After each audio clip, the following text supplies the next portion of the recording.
ഇതിൽ നിന്നും ഒന്നാമത്തെ ചേർത്താവുന്നത്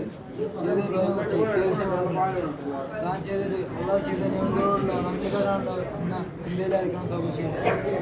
തോപയിൽ രണ്ടാമത്തെ ചേർത്താവുന്നത് എല്ലാവിധ തെറ്റുകളിൽ നിന്നും ഒഴിഞ്ഞു മാറില്ല.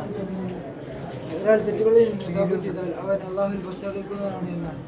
തോപയുടെ മൂന്നാമത്തെ ചേർത്താവുന്നത് ഇനിയൊരിക്കലും ആ തെറ്റുകളിലേക്ക് മടങ്ങുകയില്ല എന്നാണ്.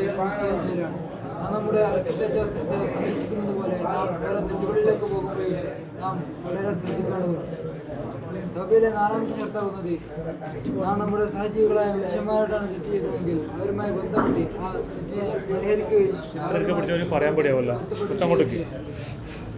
ഇങ്ങനെ പിടിച്ചു പറയാൻ പേടിയാണ്. ഒരിക്കൽ ഒരു സഹാബി വെട്ടിക്കറിഞ്ഞുകൊണ്ട്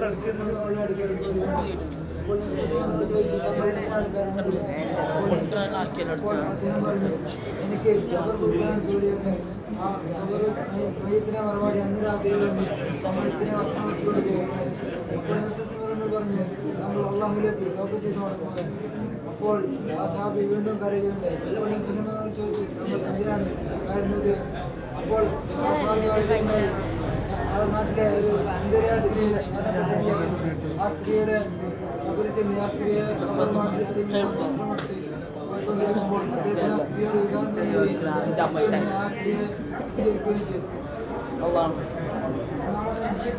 നാം എന്ത് ചെയ്തു പോയിട്ടുണ്ടെങ്കിലും ആ അള്ളാഹുവിലേക്ക്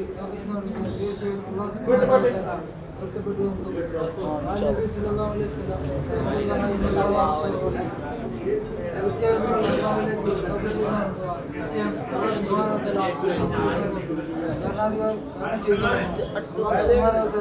നമ്മുടെ എല്ലാ തെറ്റുകളെയും പുറത്തു